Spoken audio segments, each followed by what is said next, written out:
this section, we're going to look at 9C to 9E. And I'd like you to pause the video here and to have a quick go at actually answering the questions here, because this is quite important for the first part of 9C. Okay, so I'm assuming you've had a go at that now. And what you should have noticed is that the, when you put a 20 here and you use the sine rule to get this one here, is that although the diagram, and it's not perfectly to scale, but it's quite close, you actually get an acute answer, even though it seems that you should be getting an obtuse answer. Why does this happen? Well, this happens because of something called the ambiguous case of sine. So there are situations that are ambiguous, that are unclear with sine and the angle.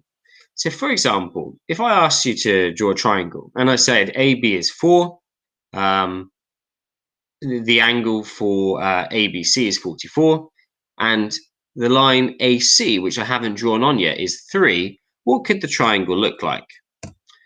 Well, there are two possibilities. You could have sort of this line pointing in or pointing out. The 4, the 44, and the 3 would still all be correct. And what you were doing when you were answering the question from the starter is you were asking your calculator to solve this without the understanding of what the triangle actually looked like. Okay?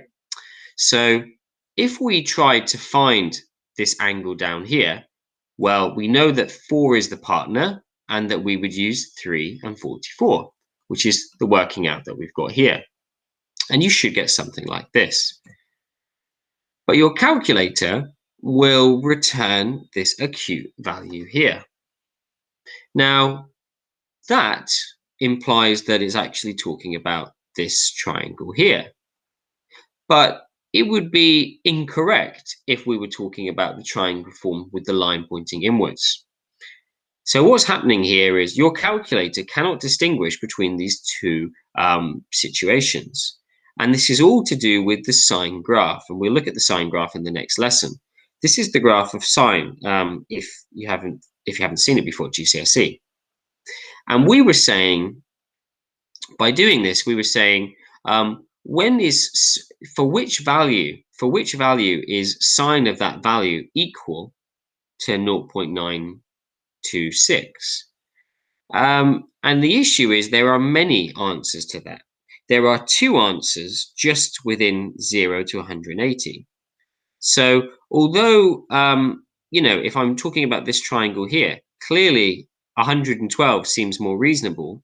But if you do sine of 112, you'll get the same answer as if you do sine of 67.9. They'll both give you the same answer. So you need to be aware that two values, two different angles in this triangle could have resulted in that. And that's why this is causing a problem. So in general, we need to be aware that sine of theta is equal to sine of 180 minus theta. In other words, we need to look at the context carefully, and if we know that we're supposed to work out the obtuse angle using this, well, we'll take the angle that we get given and we'll do 180 minus this. So if your triangle looks like this and you've got an answer of, say, 50, well, what it should be then is it should be 180 minus 50. It would be 130, for example. That might be what the correct answer is. This will come up again in the next chapter, so don't be too put off by this now. You just need to know really when should you take 180 away from what your calculator is giving you, when it is obtuse. So test your understanding. Have a quick go at the question here on the board. So pause and then we will talk about it.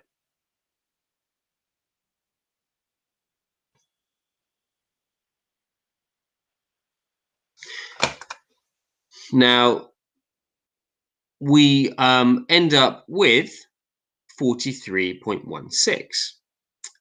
But clearly this is an obtuse angle, as we've been told here. So we need to do 180 minus and get this one here. When we get this one here, well, then, because we know two angles, we will be able to find the third angle, and we can use a sine pair. it makes sense to do the pair as being this pair and this pair here, as these were given to you in the question. So you don't need to worry about any rounding with these here.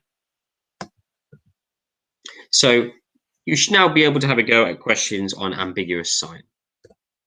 We're going to look at the area of non-right angled triangles as well. So you can work out the area of any triangle. It doesn't just have to be a right angled triangle. And you can do it by looking at triangles where you have an included angle. Included angle means, as we saw with cosine as well, an angle in between two sides that you know.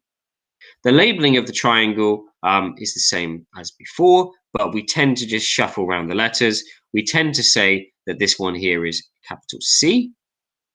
So this one is C, and then we call these A, B. And again, the order of A, B, the order of the two parts when they're included is unimportant.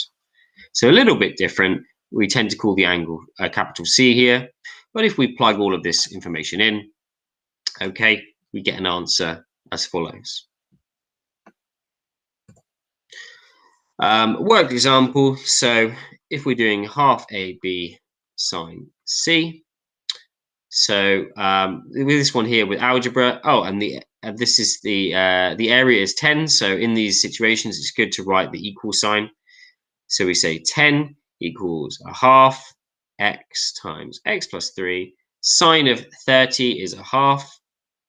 So if I multiply, well, these are a quarter. So I could say,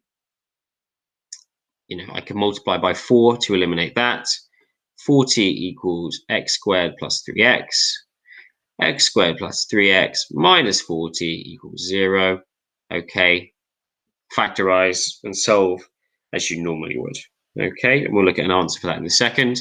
Have a quick go then at the question underneath as well.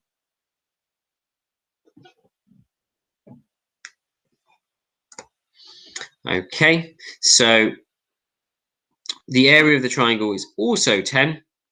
We had this sort of situation here. You worked backwards.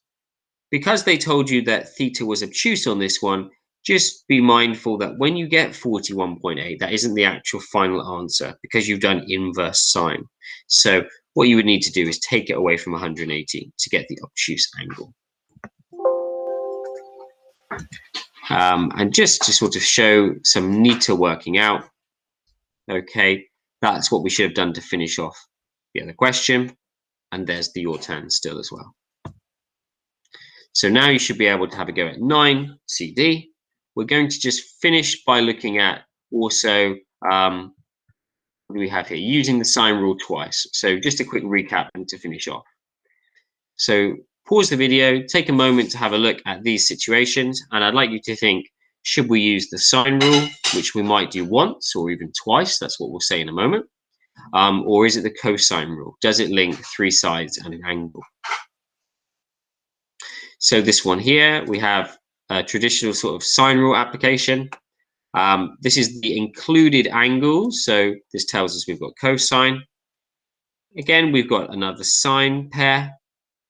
Three sides linking with an angle. We've got the cosine rule. So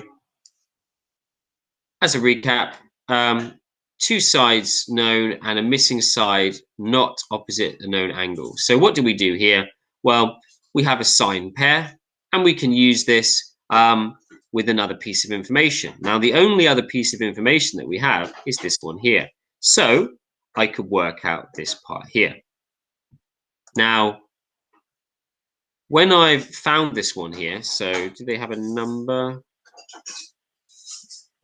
No, we're going to have a look at this one. So what we do is when we use this pair together, we can use it with this one here, and we get an answer here, 44.95. So I'm going to say that's 45.0. Well, there's no such thing as knowing two angles in a triangle. If you know this, then of course you could find this angle as well. Okay, we could find this angle, which is 103, and now we're in a situation where we have a pair. We know one of the pairs for the sine rule, so we could answer the question. You could then use I would use this one, and this one is equal to this one and this one. So I would say x over sine of 103 is equal to 3 over sine of 32. And then bring this part here up there to solve. And you should get 5.52. Pause the video one last time to have a quick go at the questions on the board.